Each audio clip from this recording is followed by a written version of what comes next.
بسم اللہ الرحمن الرحیم۔ میری ملازمہ بہت نیک تھی۔ گھر کے سارے کاموں سے فارغ ہو کر وہ اپنے کوارٹر میں بند ہو جاتی اور اپنی عبادت کرتی رہتی اور کسی کو بھی اندر نہ آنے دیتی تھی۔ مجھ سے تنخواہ بھی نہ لیتی کہ ثواب کی خاطر کام کرتی ہوں۔ ایک دن میری بیٹی کو بخار ہو گیا تو سوچا اسی سے دم کروا لیتی ہوں۔ یہی سوچ کر میں اس کے کوارٹر کے اندر چلی گئی، مگر وہاں جو دیکھا اس نے میرے قدموں تلے سے زمین نکال دی۔ وہاں تو میرا نام ارم ہے اور میں 2 بچوں کی ماں کے عہدے پر فائز ہوں۔ میرے شوہر اچھا خاصا کما لیتے ہیں، اسی لیے میرے گھر کے سارے کام میری نوکرانی کرتی تھی۔ کچھ دنوں پہلے وہ مجھ سے کہنے لگی کہ میں اپنے گھر جا رہی ہوں، آپ دوسری ملازمہ کا انتظام کر لیجئے گا۔ میں بہت پریشان ہو گئی کہ اتنی ایمرجنسی میں کہاں سے ملازمہ ڈھونڈوں۔ پھر اسی شام ایک میری ہی عمر کی عورت میرے گھر آئی۔ شکل سے وہ کافی بیمار لگ رہی تھی۔ بولی مجھے کام پر رکھ لیں، بس 2 وقت کی روٹی چاہیے اور رہنے کے لیے کوارٹر، اور کچھ نہیں مانگوں گی۔ مجھے اور کیا چاہیے تھا، فوراً سے اسے کام پر رکھ لیے۔ اس نے سارے گھر کا کام بڑے اچھے سے سنبھال لیا تھا۔ وہ بہت نیک تھی، میرے شوہر کے سامنے بھی نہ آتی، اگر آتی بھی تو گھونگھٹ ڈھال لیتی تھی۔ گھر کے سارے کاموں سے فارغ ہونے کے بعد وہ اپنے کوارٹر میں چلی جاتی تھی اور وہیں عبادت کرتی رہتی تھی۔ اس نے شرط رکھی تھی کہ مغرب کے بعد وہ کوارٹر کا دروازہ نہیں کھولے گی۔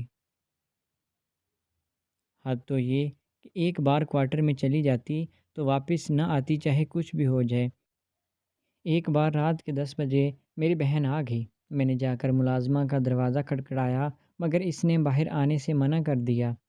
اس وقت تک شوہر بھی گھر پر نہیں آئے ہوئے تھے کہ میں باہر سے ہی کچھ منگوا لیتی۔ مجبوراً مجھے بہن کے لیے خود ہی کھانا پکانا پڑا تھا۔ مجھے اس پر غصہ تو کافی زیادہ آیا تھا، مگر میں نے اسے کچھ نہیں کہا تھا کیونکہ اس نے ایک بار بھی تنخواہ نہیں مانگی تھی۔ کہتی تھی باجی صفائی کرنا نصف ایمان ہے، مجھے ثواب ملتا ہے صفائی سے، اسی لیے پیسے نہیں لوں گی۔ اب میں ایسی ملازمہ کو ہاتھ سے کیسے گنوا سکتی تھی جو پیسے بھی نہ لے اور مفت میں کام کرتی رہے۔ بس مجھے اس کی حرکتیں کچھ مشکوک لگتی تھیں۔ اس کا سر شام ہی اپنے کوارٹر میں بند ہو جانا میری سمجھ سے باہر تھا۔ کبھی مجھے لگتا تھا کہ وہ بہت عبادت گزار ہے، اسی لیے کمرے میں عبادت کرتی رہتی ہے، مگر کبھی مجھے یہ سب ڈھونگ لگتا تھا۔ میں نے سوچ رکھا تھا کہ کسی دن اس راز سے بھی پردہ ہٹا کر رہوں گی کہ آخر کمرے میں بند ہو کر عبادت کرتی ہے یا پھر کچھ اور۔ ایک دن میری 6 ماہ کی بیٹی کو بخار ہو گیا۔ بہت ڈاکٹر بدلے مگر آرام نہ آیا۔ ہمسائی نے کہا کہ کسی نیک انسان سے دم کرواؤ، کیا پتہ بچی ٹھیک ہو جائے۔ میں کہاں کسی نیک انسان کو جانتی تھی سوائے اپنی کام والی کے، اس لیے بچی کو لے کر اس کے اندر کوارٹر میں چلی گئی۔ حسب معمول اس کا دروازہ بند تھا۔ میں نے اسے بہت آوازیں دی کہ بیٹی کو دم کروانا ہے، کھولو، مگر اس بندی نے اپنی قسم نہ توڑی۔ میں مایوس ہو کر واپس چلی آئی تھی۔ اگلے دن جب وہ گھر کی صفائیوں میں مشغول تھی تو میں چوری چوری اس کے کوارٹر میں چلی گئی۔ میں نے اس کے پورے کمرے کی تلاشی لے لی تھی، مگر مجھے کچھ نہ ملا سوائے اس کی شادی کی تصویر کے۔ وہ کافی سال پرانی تھی، جس میں میاں بیوی دونوں ہی گھونگھٹ اور سہرے سے چہرے چھپائے ہوئے کھڑے تھے۔ شوہر کچھ دنوں کے لیے کام سے باہر چلے گئے تھے تو میں نے اب اس پر کڑی نظر رکھنا شروع کر دی تھی۔ اس کے کوارٹر سے کسی کے بولنے کی بھی آوازیں آتی تھیں۔ ایک دن بڑے بیٹے نے بتایا کہ اس نے کسی کو ملازمہ کے کمرے میں جاتے ہوئے دیکھا ہے۔ میں نے اس سے سختی سے پوچھا تو کہنے لگی باجی میرا گھر والا کبھی کبھی آ جاتا ہے گاؤں سے ملنے۔ میں نے اسے کہا کہ اچھا ٹھیک ہے، اب کی بار تمہارے شوہر آئے تو مجھ سے بھی ملوانا۔ میری بات پر اس کے رنگ فک ہو گئے تھے اور وہ بھاگ گئی۔ مجھے یہ سب کچھ ٹھیک نہیں لگ رہا تھا۔ اگلے دن اس کے آنے سے پہلے ہی میں اس کے کمرے میں چھپ گئی تھی تاکہ دیکھ سکوں کہ اس کا شوہر ملنے بھی آتا ہے یا کوئی اور چکر چلا رہی ہے۔ آدھے گھنٹے بعد وہ اپنے کمرے میں چلی آئی تھی۔ تیار ہو کر کسی کو فون کیا اور کہنے لگی کہ آ جائیں، بی بی جی گھر پر نہیں ہیں، میں بھی اپنے کمرے میں ہوں۔ مجھے جاننے کا تجسس ہو رہا تھا کہ آخر وہ کس کو بلا رہی تھی۔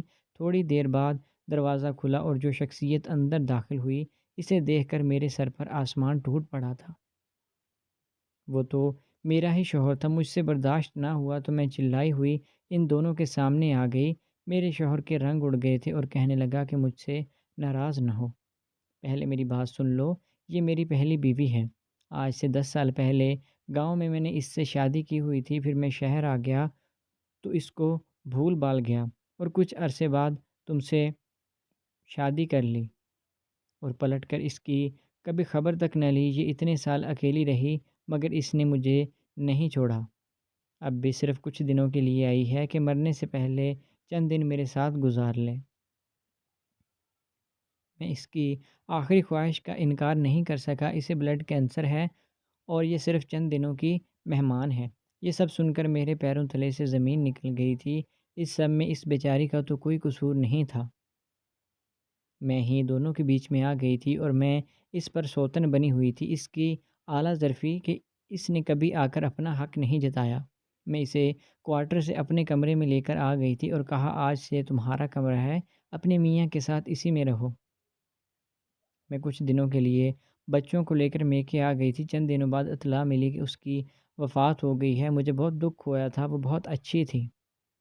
اب بھی جب اس کی یاد آتی ہے تو میں اس کے لیے دعا کر لیتی ہوں۔ تو دوستو، آپ کو آج کی کہانی کیسی لگی؟ امید ہے کہ ویڈیو اچھی لگی ہوگی۔ اگر ویڈیو پسند آئی تو ہمارے چینل کو سبسکرائب کریں۔ ملتے ہیں نیکسٹ ویڈیو میں، تب تک کے لیے اللہ حافظ۔